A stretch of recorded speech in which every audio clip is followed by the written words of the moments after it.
ನೀವು ನೋಡ್ತಿದ್ದೀರಾ ರಿಪಬ್ಲಿಕ್ ಕನ್ನಡ. ನಾನು ಅಶ್ವಥ್. ಇದೇನು ರಾಜಿ ಸಂಧಾನವೋ ಅಥವಾ ಈ ಒಂದು ಭೇಟಿ ಸಾಂತ್ವನವೋ ಅನ್ನುವಂಥ ಕುತೂಹಲ ಇದೆ. ಯಾಕೆ ಅಂತಂದ್ರೆ ನಟ ವಿನೋದ್ ರಾಜ್ ರೇಣುಕಾ ಸ್ವಾಮಿ ಅವರ ಮನೆಗೆ ಭೇಟಿ ಕೊಟ್ಟಿದ್ದಾರೆ. ಇದೇನು ರಾಜಿ ಸಂಧಾನದ ಅಥವಾ ಸಾಂತ್ವನನ? ರೇಣುಕಾ ಸ್ವಾಮಿ ಪೋಷಕರಿಗೆ ವಿನೋದ್ ರಾಜ್ ಸಾಂತ್ವನ ಹೇಳಿದ್ದಾರಂತೆ. ರೇಣುಕಾ ಸ್ವಾಮಿ ಕುಟುಂಬಸ್ಥರಿಗೆ 1 ಲಕ್ಷ ರೂಪಾಯಿ ಚೆಕ್ ನೀಡಿದ್ದಾರಂತೆ. ಚಿತ್ರದುರ್ಗದ ರೇಣುಕಾ ಸ್ವಾಮಿ ಮನೆಯಲ್ಲಿ ಸಾಂತ್ವನದ ಮಾತುಗಳನ್ನು ಆಡಿದ್ದಾರಂತೆ. ತಂದೆ ತಾಯಿ ಪತ್ನಿಗೆ ಧೈರ್ಯ ಹೇಳಿ ಬಂದಿದ್ದಾರಂತೆ ನಟ ವಿನೋದ್ ರಾಜ್. ರೇಣುಕಾ ಸ್ವಾಮಿ ತಾಯಿ ರತ್ನಪ್ರಭಾ ಕಾಲಿಗೆ ನಮಸ್ಕರಿಸಿದ್ದಾರೆ. ವಿನೋದ್ ಚೆಕ್ ನೀಡುತ್ತಿದ್ದಂತೆ ರೇಣುಕಾ ಸ್ವಾಮಿ ಕುಟುಂಬ ಕಣ್ಣೀರಿಟ್ಟಿದ್ದಾರಂತೆ.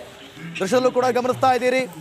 ಚಿತ್ರದುರ್ಗದಲ್ಲಿರುವಂತಹ ರೇಣುಕಾ ಸ್ವಾಮಿ ಕುಟುಂಬ, ಅಪ್ಪ ತಂದೆ ಶಿವನಗೌಡ ಹಾಗೂ ಅವರ ತಾಯಿ ಜೊತೆಗೆ ಪತ್ನಿಯನ್ನ ಭೇಟಿ ಮಾಡಿ ಸಾಂತ್ವನದ ಮಾತುಗಳನ್ನು ಆಡಿದ್ದಾರೆ. ಮೊನ್ನೆ ಅಷ್ಟೇ ದರ್ಶನ್ರನ್ನ ಭೇಟಿ ಮಾಡಿದ್ರು. ವಿಜಯಲಕ್ಷ್ಮಿ ಜೊತೆ ನಟ ವಿನೋದ್ ರಾಜ್ ಭೇಟಿ ಮಾಡಿಕೊಂಡು ಬಂದಿದ್ರು. ಜೊತೆಗೆ ನಿನ್ನೆ ರೇಣುಕಾ ಸ್ವಾಮಿ ತಂದೆ ಕೊಟ್ಟಂತ ಹೇಳಿಕೆ, ದರ್ಶನ್ ನಮ್ಮನೆಗೆ ಬಂದರೂ ಕೂಡ ನಾವು ಸ್ವಾಗತ ಮಾಡ್ತೀವಿ, ನಮಗೆ ಯಾರ ಮೇಲೂ ಕೂಡ ದ್ವೇಷ ಇಲ್ಲ ಅಂತ ಹೇಳಿದಂಥ ಹೇಳಿಕೆ ಇವತ್ತು ನಟ ವಿನೋದ್ ರಾಜ್ ಅವರ ಮನೆಗೆ ಭೇಟಿ ಕೊಟ್ಟದ್ದು, ದರ್ಶನ್ ಬಗ್ಗೆ ಮಾತನಾಡಿದ್ದು. ಅವರು ಪಾಪ ಅದನ್ನೇ ಹೇಳಿದ್ದಾರೆ. ಪಾಪ ಅವ್ರಿಗೆ ಗೊತ್ತಿಲ್ಲದೆ ಇರುವಂಥದ್ದು ನನಗೆ ಮಾತ್ರ ಹೇಗೆ ಗೊತ್ತಾಗುತ್ತೆ? ಅವ್ರು ಅದನ್ನೇ ಹೇಳ್ತಾ ಇದ್ರು. ಇವ್ರದೇ ಸರಿ ಇವ್ರದೇ ತಪ್ಪು ಅಂತ ನಾನು ಹೇಳ್ತಾ ಇಲ್ಲ. ಇನ್ನೂ ಗೊತ್ತಿಲ್ಲ ಯಾರು ಅಂತ ಗೊತ್ತಿದ್ರೆ ಅವ್ರಿಗೆ ಶಿಕ್ಷೆ ಆಗಬೇಕು ಅಂತ ಅವ್ರು ಹೇಳ್ತಾ ಇದ್ರು. ಅವ್ರು ಹೇಳೋದನ್ನು ಹೊರತಾಗಿ ನಾನು ಹೇಗೆ ಹೇಳೋಕ್ಕಾಗುತ್ತೆ? ಯಾವ ಘಟನೆಯನ್ನು ನೋಡಲಿಲ್ಲ. ನೀವು ತೋರಿಸಿರೋದು ಅಷ್ಟೇ ನೋಡಿರೋದು. ಕ್ರೋಧ, ದ್ವೇಷ, ವೈಮನಸ್ಯ, ಅಸೂಯೆ ಎಲ್ಲವನ್ನೂ ಬಿಟ್ಟು ನಾವು ಒಂದು ಸ್ವಲ್ಪ ಅದೆಲ್ಲರೂ ಇದು ಎಷ್ಟಕ್ಕೆ ಬೇಕೋ ನಾವು ಇಟ್ಬಿಡೋದು. ಮಾಧ್ಯಮದಲ್ಲಿ ನಾನೇನೋ ಸಂಧಾನ ಹೊರಟಿದ್ದೀನಿ, ನಾನು ಪ್ರತಿಕ್ರಿಯೆ ಬಂದಿದೆ, ಅದು ದೊಡ್ಡ ತಪ್ಪು. ನಾವು ಅದ್ರ ಥರ ಎಂತೂ ಯೋಚನೆ ಮಾಡಿಲ್ಲ. ಅದು ನಾವು ಯಾರಿಗೂ ಕೆಟ್ಟದ್ದು ಬಯಸೋದಿಲ್ಲ, ಅಷ್ಟಂತೂ ನಿಜ. ನಾವು ಸರ್ಕಾರ ಕಾನೂನು ಏನಾಗುತ್ತೆ ಅದಕ್ಕೆ ನಾವು ಭದ್ರಾಗಿರ್ತೀವಿ. ನಮ್ಮ ಮಗನಿಗೆ ನ್ಯಾಯ ಸಿಗಬೇಕು. ನಾವು ನಂದು ಮುದ್ದೆ, ಬೋಟಿಗೊಜ್ಜು, ಬಿರಿಯಾನಿ ಅಂತ ಚೆನ್ನಾಗಿ ತಿಂದ್ಕೊಂಡು ವೀಕೆಂಡಲ್ಲಿ ಮಜಾ ಮಾಡ್ತಿದ್ದಂಥ ದರ್ಶನ್ಗೆ ಈಗ ಜೈಲಿನೊಳಗಡೆ ಬಿರಿಯಾನಿಯದ್ದೇ ಚಿಂತೆ. ಬಿರಿಯಾನಿ ಸಿಗ್ತಿಲ್ಲ ಅಂತ ಹೇಳಿ ದಾಸ ವಿಲವಿಲ ಅಂತ ಒದ್ದಾಡ್ತಿದ್ದಾರಂತೆ. ಈಗ ಮನೆಯೂಟಕ್ಕೆ ಅರ್ಜಿ ಸಲ್ಲಿಸಿದ್ರು, ಅರ್ಜಿ ವಜಾ ಆಗೋಯ್ತು. ಈ ಹಿನ್ನೆಲೆ ಕೊರ್ಕಿಗೆ ಜೈಲು ಅಧಿಕಾರಿಗಳು ಮಾಹಿತಿಯನ್ನ ನೀಡಿದ್ದಾರಂತೆ. ಏನೆಲ್ಲ ಮಾಹಿತಿಯನ್ನು ನೀಡಿದ್ರು ಹಾಗಾದ್ರೆ? ಅಧಿಕಾರಿಗಳ ಬಳಿ ತಮ್ಮ ಬೇಸರವನ್ನು ವ್ಯಕ್ತಪಡಿಸಿದ್ದಾರಂತೆ ಕಾಟೇರ. ನನಗೆ ಕೋರ್ಟ್ ಮನೆ ಊಟಕ್ಕೆ ಅವಕಾಶ ಕೊಡುತ್ತೆ, ಕೋರ್ಟ್ ಅವಕಾಶ ಕೊಡುತ್ತೆ ಎಂಬ ನಂಬಿಕೆಯಿಂದ ಇದ್ದೆ. ನ್ಯಾಯಾಲಯಕ್ಕೆ ಸಲ್ಲಿಸಿದಂಥ ಅರ್ಜಿ ವಜಾ ಮಾಡಿದ್ದಾರೆ. ನಮ್ಮ ವಕೀಲರ ಜೊತೆ ಚರ್ಚಿಸಿ ಕಾನೂನು ಹೋರಾಟವನ್ನು ಮಾಡ್ತೀನಿ, ಕಾನೂನು ಹೋರಾಟ ಮುಂದುವರಿಸಲು ಹೇಳ್ತೀನಿ ಅಂತ ಜೈಲು ಅಧಿಕಾರಿಗಳ ಬಳಿ ಮಾಹಿತಿಯನ್ನು ಹಂಚಿಕೊಂಡಿದ್ದಾರಂತೆ ದಾಸ. ಈ ಬಾರಿ ಅವರು ನಂಬಿಕೆಯಿಂದ ಇದ್ರಂತೆ ಮನೆ ಊಟ ಸಿಗುತ್ತೆ ಅಂತ. ಆದರೆ ಅಂದುಕೊಂಡಿದ್ದೆಲ್ಲ ಕೂಡ ಉಲ್ಟಾ ಆಗಿದೆ, ಅರ್ಜಿಯೇ ವಜಾ ಆಗೋಗಿದೆ.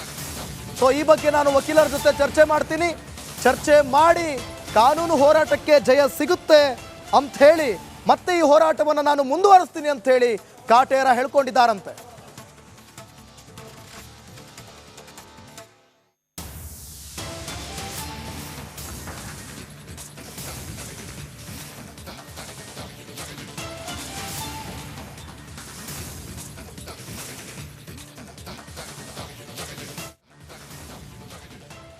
ನೋಡಿ, ವಿನೋದ್ ರಾಜ್ ಅವರ ತಾಯಿ ಸಾವನ್ನಪ್ಪದಕ್ಕೂ ಮುಂಚೆ ನಟ ದರ್ಶನ್ ಅವರ ಮನೆಗೆ ಭೇಟಿ ಕೊಟ್ಟಿದ್ರು. ಭೇಟಿ ಕೊಟ್ಟು ತಾಯಿಯ ಆರೋಗ್ಯವನ್ನು ವಿಚಾರಿಸಿದ್ರು. ಇದೇ ಸಂದರ್ಭದಲ್ಲಿ ವಿನೋದ್ ರಾಜ್ಗೆ ಹೇಳಿದ್ರಂತೆ ಅವರ ತಾಯಿ, ದರ್ಶನನ್ನ ಬಿಡಬೇಡ ಕಣಪ್ಪ ಅಂತ. ಅದಕ್ಕೋಸ್ಕರ ವಿನೋದ್ ರಾಜ್ ಬಿಟ್ಟಿಲ್ಲ ಅಂತ ಕಾಣುತ್ತೆ. ಮೊನ್ನೆ ವಿಜಯಲಕ್ಷ್ಮಿ ಜೊತೆ ಜೈಲಿಗೆ ಭೇಟಿ ಕೊಟ್ಟಂಥ ಸಂದರ್ಭದಲ್ಲಿ ದರ್ಶನ್ ರವರನ್ನ ಭೇಟಿ ಮಾಡಿ ಮಾತುಕತೆಯನ್ನು ಆಡಿದ್ರಂತೆ. ಅದಾದ ಬಳಿಕ ರಿಪಬ್ಲಿಕ್ ಕನ್ನಡದ ಜೊತೆ ಎಕ್ಸ್ಕ್ಲೂಸಿವ್ ಇಂಟರ್ವ್ಯೂ ಕೂಡ ಅವರು ಕೊಟ್ಟಿದ್ರು, ದರ್ಶನ್ ಬಗ್ಗೆ ಮಾತನಾಡಿದ್ರು. ಈಗ ಇವತ್ತು ಚಿತ್ರದುರ್ಗದ ರೇಣುಕಾ ಸ್ವಾಮಿ ಮನೆಗೆ ಭೇಟಿ ಕೊಟ್ಟು 1 ಲಕ್ಷ ಚೆಕ್ ಕೊಟ್ಟಿದ್ದಾರೆ.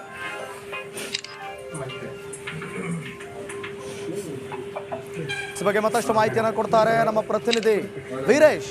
ಫೋನ್ ಸಂಪರ್ಕದಲ್ಲಿ ಜಾಯ್ನ್ ಆಗ್ತಿದ್ದಾರೆ. ವೀರೇಶ್, ಚಿತ್ರದುರ್ಗಕ್ಕೆ ಭೇಟಿ ಕೊಟ್ಟದ್ದು ಇದೇನು ಸಂಧಾನವೋ ಅಥವಾ ಸಾಂತ್ವನವೋ, ಏನಾಗ್ತಿದೆ ಅಂತ ಹೇಳಿ ಈ ಬಗ್ಗೆ?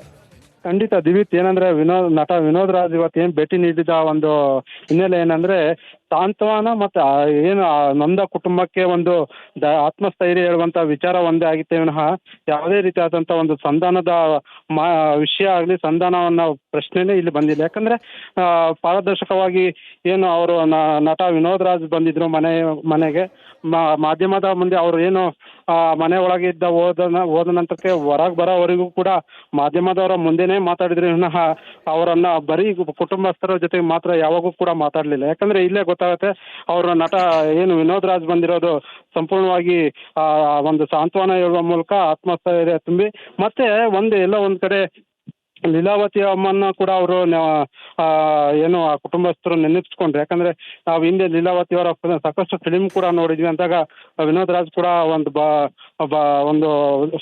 ಅಂದ್ರೆ ಅವರು ಒಂದು ಪುಳಕಿತರ ಆದರು. ಇದೇ ರೀತಿ ಒಂದು ಲಕ್ಷ ಚೆಕ್ ಅಂದ್ರೆ ಅವರ ತಾಯಿ ಹೆಸರಲ್ಲೇನೆ ಕೂಡ ಇವರೊಂದು 1 ಲಕ್ಷದ ಚೆಕ್ಕನ್ನು ಕೂಡ ವಿತರಣೆ ಮಾಡಿದ್ರು. ಎಲ್ಲ ಒಂದ್ ಕಡೆ ನಮಗೂ ಕೂಡ ಒಂದು ತುಂಬಾ ನೋವಾಗ್ತಿದೆ ಈ ವಿಚಾರ ಕೇಳಿದ್ರೆ. ಯಾಕಂದ್ರೆ ಮನೆಯಲ್ಲಿ 99 ವರ್ಷದ ಅಜ್ಜಿ ಇದ್ದಾರೆ, ಅದ್ರ ಜೊತೆಗೆ ಈಗೇನು ಒಂದು 6 ತಿಂಗಳ ಒಂದು ಗರ್ಭಿಣಿ ಇದ್ದಾರೆ, ಮತ್ತೆ ತಂದೆ ತಾಯಿಗಳು ನೋಡ್ಕೊಳಕ್ಕೆ ಮನೆಯಲ್ಲಿ ಯಾವುದೇ ರೀತಿಯ ಗಂಡು ಮಕ್ಕಳಿಲ್ಲ. ಆದ್ರೆ ಇದು ನಾನು ಕೂಡ ಈ ಒಂದು ನೋವನ್ನು ಅನುಭವಿಸಿದ್ದೀನಿ, ಆ ನೋವು ಈ ಫ್ಯಾಮಿಲಿ ಕೂಡ ನಾವು ಅನುಭವಿಸ್ತಿದೆ ಅಂತ ಹೇಳ್ಬಿಟ್ಟು ಅವರು ಒಂದು ರೀತಿಯಲ್ಲಿ ಭಾವುಕರಾದ್ರು. ಯಾಕಂದ್ರೆ ಮನೆಯ ಸಂಪೂರ್ಣ ನೋಡಿದಾದ ನಂತರಕ್ಕೆ ಮನೆಯಲ್ಲಿರುವಂತಹ ಕುಟುಂಬಸ್ಥರನ್ನ ಭೇಟಿ ಮಾಡಿ ಅವ್ರನ್ನೆಲ್ಲ ಮಾತಾಡಿದಾಗ ಮತ್ತೆ ಅವರು ಕೂಡ ಒಂದು ನೇರವಾಗಿನೇ ಹೇಳಿದ್ರು, ಇಲ್ಲಿ ಇದು ಯಾವುದೇ ರೀತಿಯಾದ ಒಂದು ಸಂಧಾನ ಅಲ್ಲ, ನಾವು ಸಾಂತ್ವನಕ್ಕೆ ಹೇಳಕ್ಲಿಕ್ಕೆ ಬಂದಿರೋದು ಬಿಟ್ರೆ ಮತ್ತೇನು ಬೇರೆ ಇಲ್ಲ ಅಂತ ಹೇಳ್ಬಿಟ್ಟು ನಟ ವಿನೋದ್ ರಾಜ್ ಹೇಳಿದ್ದಾರೆ. ಓಕೆ, ಥ್ಯಾಂಕ್ ಯು ವೀರೇಶ್ ನಿಮ್ಮೆಲ್ಲ ಮಾಹಿತಿಗಾಗಿ. ನೋಡಿ, ಪತ್ನಿ ವಿಜಯಲಕ್ಷ್ಮಿ ದರ್ಶನ್ಗಾಗಿ ಪ್ರಾರ್ಥನೆ, ತನ್ನ ಗಂಡನಿಗೋಸ್ಕರ ಏನೆಲ್ಲ ಮಾಡಬೇಕು ಆ ಎಲ್ಲ ಕೆಲಸಗಳನ್ನು ಕೂಡ ಅಚ್ಚುಕಟ್ಟಾಗಿ ನಿರ್ವಹಿಸ್ತಾ ಇದ್ದಾರೆ. ಇವತ್ತು ಕೂಡ ಜೈಲಿನಿಂದ ಪೊರ್ಕಿ ಬಿಡುಗಡೆಗೆ ಪತ್ನಿ ವಿಶೇಷ ಪೂಜೆಯನ್ನ ಸಲ್ಲಿಸಿದ್ದಾರೆ. ಎಷ್ಟೇ ಚಿತ್ರಹಿಂಸೆ ನೀಡಿದ್ರೂ ಕೂಡ ಪತಿ ಬಿಡುಗಡೆಗಾಗಿ ಪ್ರಾರ್ಥನೆಯನ್ನ ಮಾಡ್ತಿದ್ದಾರೆ. ನಿಜಕ್ಕೂ ಕೂಡ ಹೆಮ್ಮೆ ಆಗುತ್ತೆ, ಸಿಕ್ಕಿದ್ರೆ ಇಂಥ ಹೆಂಡತಿ ಸಿಗಬೇಕಪ್ಪ ಅಂತ. ಅಷ್ಟರ ಮಟ್ಟಿಗೆ ತನ್ನ ಗಂಡನಿಗೋಸ್ಕರ ಪತ್ನಿ ವಿಜಯಲಕ್ಷ್ಮಿ ನೋಡಿ ಚಂಡಿಕಾ ಯಾಗ ಅಂತೆ ಕೊಲ್ಲೂರು ಮೂಕಾಂಬಿಕಾ ಸನ್ನಿಧಿಯಲ್ಲಿ ವಿಜಯಲಕ್ಷ್ಮಿ ಪೂಜೆ ಮಾಡಿದಾರಂತೆ. ಉಡುಪಿ ಜಿಲ್ಲೆ ಮೂಕಾಂಬಿಕಾ ದೇಗುಲದಲ್ಲಿ ಚಂಡಿಕಾ ಯಾಗ ಮಾಡಿದಾರಂತೆ. ಬೆಳಗ್ಗೆ 5 ಗಂಟೆಗೆ ವಿಶೇಷ ಪೂಜೆಯಲ್ಲಿ ವಿಜಯಲಕ್ಷ್ಮಿ ಭಾಗಿಯಾಗಿದ್ದಾರಂತೆ. ವೈದಿಕರ ನೇತೃತ್ವದಲ್ಲಿ ನವಚಂಡಿ ಯಾಗದ ಪೂರ್ಣಾಹುತಿಯನ್ನು ಕೂಡ ಮಾಡಿಸಿದ್ದಾರೆ. ಪೂರ್ಣಾಹುತಿ ಮುಗಿಸಿ ದೇವಿ ದರ್ಶನವನ್ನು ಕೂಡ ಪಡೆದುಕೊಂಡಿದ್ದಾರೆ. ದೃಶ್ಯದಲ್ಲೂ ಕೂಡ ಗಮನಿಸ್ತಾ ಇದ್ದೀರಾ, ಚಂಡಿಕಾ ಯಾಗ ವಿಶೇಷ ಪೂಜೆ. ಈ ಒಂದು ಪೂಜೆಯಲ್ಲಿ ಭಾಗಿಯಾಗಿ ದೇವರ ದರ್ಶನವನ್ನು ಕೂಡ ಪಡೆದುಕೊಂಡಿದ್ದಾರೆ.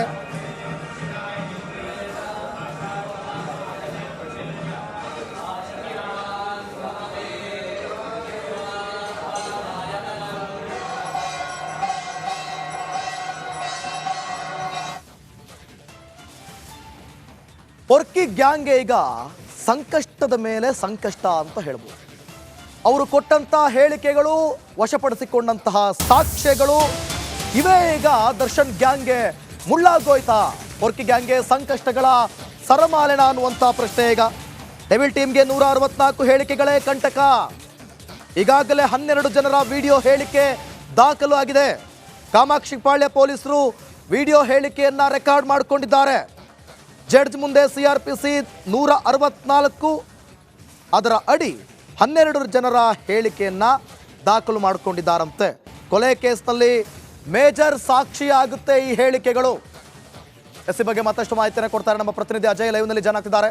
ಅಜಯ್, 164 ಹೇಳಿಕೆಗಳೇ ಕಂಟಕನ, ಅದರಲ್ಲೂ ಕೂಡ ಮೇಜರ್ ಹೇಳಿಕೆಗಳು ಯಾವೆಲ್ಲ ದರ್ಶನ್ಗೆ ಮತ್ತಷ್ಟು ಸಂಕಷ್ಟವನ್ನು ತಂದಿಡಬಹುದು? ಅಜಯ್,